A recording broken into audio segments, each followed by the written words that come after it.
Bonjour à tous.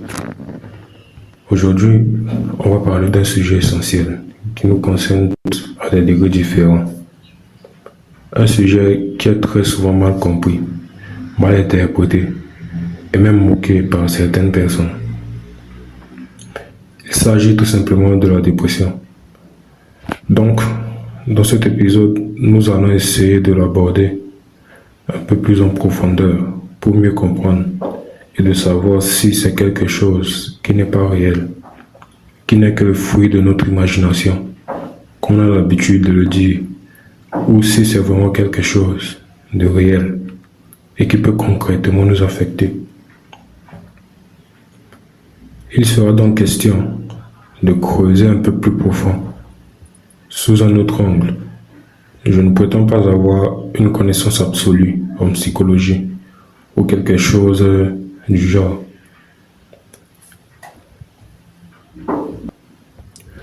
Je vais essayer de vous proposer ma vision des choses et n'hésitez pas à me faire savoir ce que vous en pensez. Pour mener à bien notre analyse sur ce sujet, nous allons nous baser sur les questions suivantes et un peu plus encore. Tout d'abord, qu'est-ce que la dépression? Donc pour commencer, nous allons d'abord voir ce que c'est que la dépression, plus précisément sa définition. Ensuite, comment la reconnaître? Il est essentiellement question des signes qui prouvent que l'on est dans un état de malaise ou encore un état dépressif. Et pour terminer, quels sont les pièges à éviter et surtout, comment s'en sortir? Dans cette dernière partie, nous allons nous pencher sur ce qu'il faut faire pour sortir de cet état de mal-être. Je vais aussi vous parler de mon expérience par rapport à ce phénomène. Donc, que vous soyez concerné directement, ou peut-être que vous connaissez quelqu'un qui traverse cette épreuve, ou que vous souhaitez mieux comprendre le sujet, cet épisode vous aidera dans ce sens. Alors, sans plus tarder, commençons. La dépression désigne un dérangement mental caractérisé par un état dépressif ou une perte d'intérêt pour tout type d'activité, une perte d'intérêt pour certaines choses, ce qui produit des effets néfastes dans la vie quotidienne. En d'autres termes, c'est une maladie psychique, donc qui est liée à l'esprit, qui affecte non seulement nos émotions ou nos pensées, mais aussi et surtout notre corps. Elle est caractérisée par une perte d'intérêt pour les choses du quotidien, une grande fatigue, des troubles du sommeil et parfois même des pensées négatives ou suicidaires. Il y a un certain type de personnes qui, très souvent, nient l'existence de celles-ci, qui se moquent même de ceux qui en sont victimes. Pour elles, la dépression n'existe pas. Elle n'est qu'une production de l'esprit. Alors que non, c'est juste dépassé de leur part. On pourrait en faire une analogie avec quelqu'un qui n'a aucun rapport avec la sensibilité, mais qui affirme totalement que la sensibilité n'est rien d'autre qu'une production de l'esprit ou un prétexte. A-t-il raison? Eh bien, non. Pour quelqu'un qui n'est pas connecté avec son être profond, parler de ça serait juste un bavardage à ses yeux. Mais, dans les faits, il n'a pas plus raison, puisqu'il nous faut une ouverture d'esprit pour comprendre certaines choses, une capacité à s'adapter à certaines situations. C'est une aptitude que cette dernière ne possède pas forcément. Gardons tout de même à l'esprit qu'il ne s'agit pas d'un simple manque de volonté ou d'une simple mauvaise passe, mais bien d'un trouble qui peut toucher tout le monde, peu importe l'âge, le genre ou la situation sociale. C'est l'une des principales causes d'incapacité dans le monde, d'après l'OMS. Pourtant, elle reste taboue et mal comprise. Bon, une fois qu'on a dit tout ceci à propos de la dépression, on pourrait se demander qu'en est-il des signes qui vont nous permettre de la reconnaître. Dans cette deuxième partie, nous allons traiter essentiellement de comment reconnaître la dépression. Nous allons nous attarder sur quelques signes à constater pour savoir si l'on est effectivement dans cet état ou pas. Donc, le premier signe à constater, C'est une tristesse persistante qui dure plusieurs semaines, voire des mois. Si vous faites le constat que vous êtes un peu malheureux au quotidien, lorsque vous êtes seul ou en compagnie d'autres personnes, alors il serait utile de chercher à trouver une solution à cela. Le deuxième signe est une perte de plaisir ou d'intérêt pour des activités autrefois appréciées. Donc, si vous n'êtes plus excité à l'idée de faire quelque chose qui vous était favorite, peu importe ce que c'est, comme ce fut mon cas concernant le sport, plus précisément le basket. À cette époque où je me sentais vraiment mal dans ma peau, alors que j'étais vraiment engagé dans cela, dans le sport plus précisément, je m'entraînais 5 à 6 jours sur 7, mais arrivé à la période où j'étais un peu dépressif, plus rien de tout ça ne me passionnait, juste comme ça. Le troisième signe à observer porte sur une fatigue intense, même après du repos. Il ne s'agit pas des courbatures qu'on pourrait y avoir lorsqu'on est un habitué du sport, par exemple. Non, pas du tout. Il n'est pas question de cela.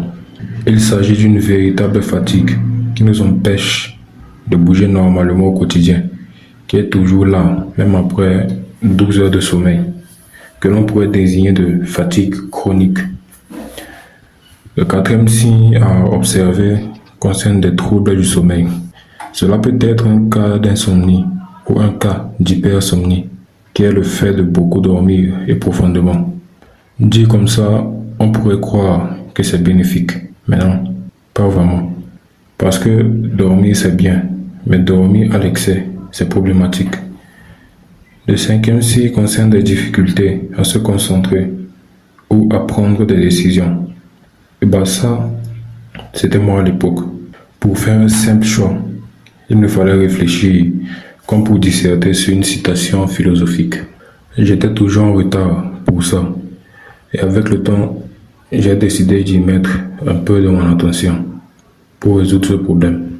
Donc c'est un signe précurseur qu'il ne faut pas prendre à la légère, comme tous les autres signes de cette liste ailleurs.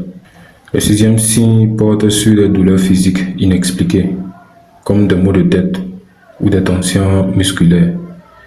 Et le septième et dernier signe à observer porte sur des pensées sombres ou suicidaires.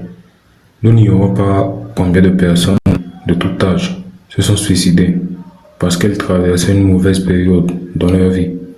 Je vous invite à faire une petite recherche pour en avoir une idée à ce propos.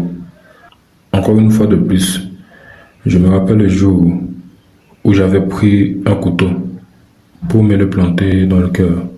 J'avais plus envie de rien du tout sur terre. Je voulais juste m'en aller. Et lorsque j'étais sur le point de le faire, j'ai entendu la voix de ma mère venant de nulle part qui m'appelait. Et à ce moment, j'ai sursauté. Et au final, j'ai remis le couteau à sa place dans la cuisine.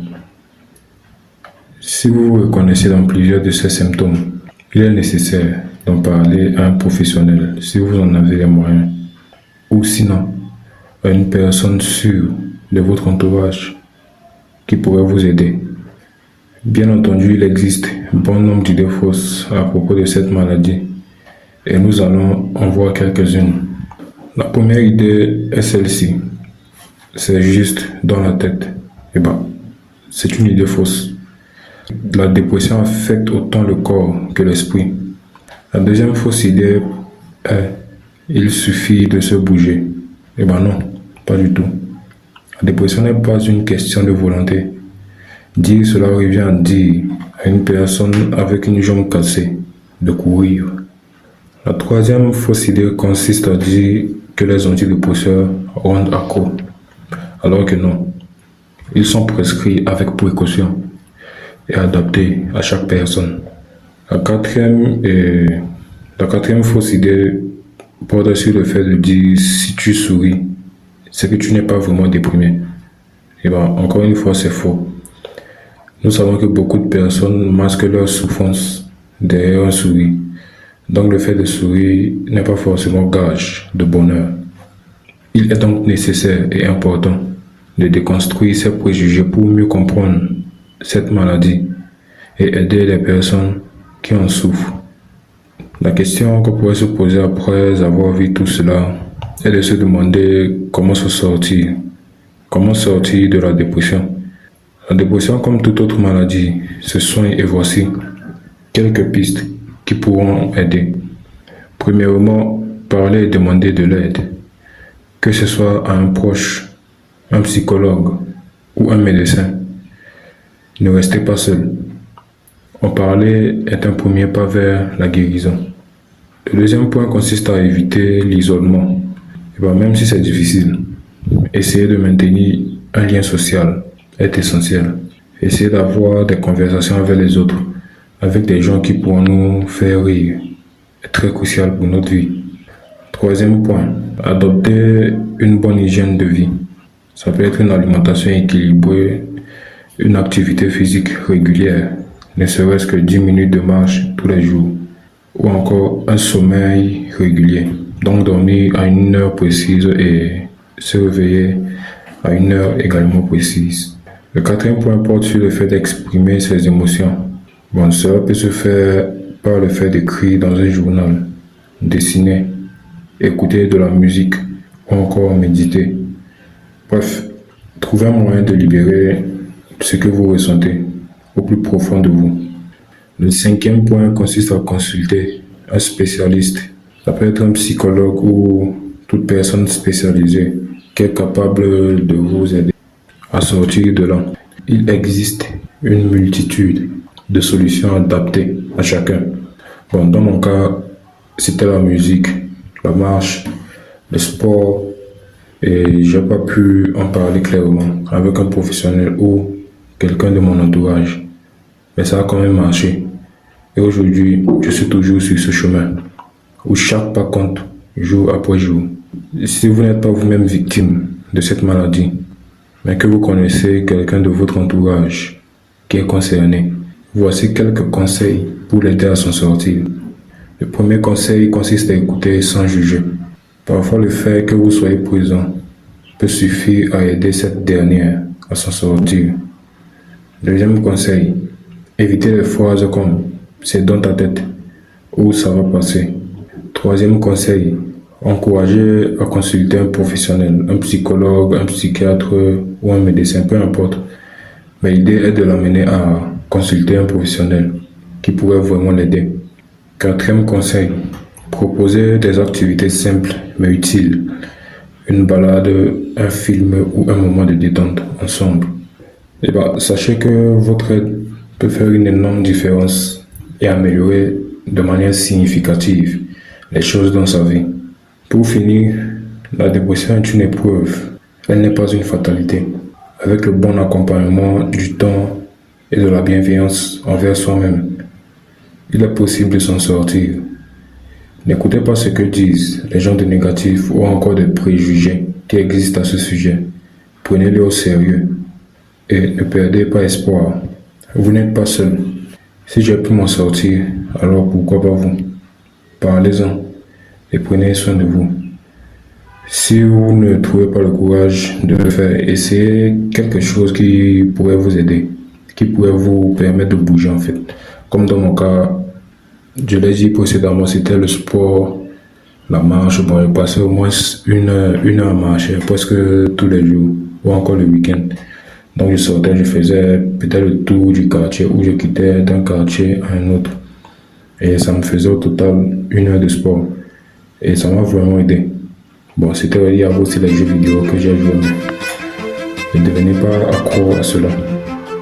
Bref, merci à tous et à très bientôt pour un nouvel épisode.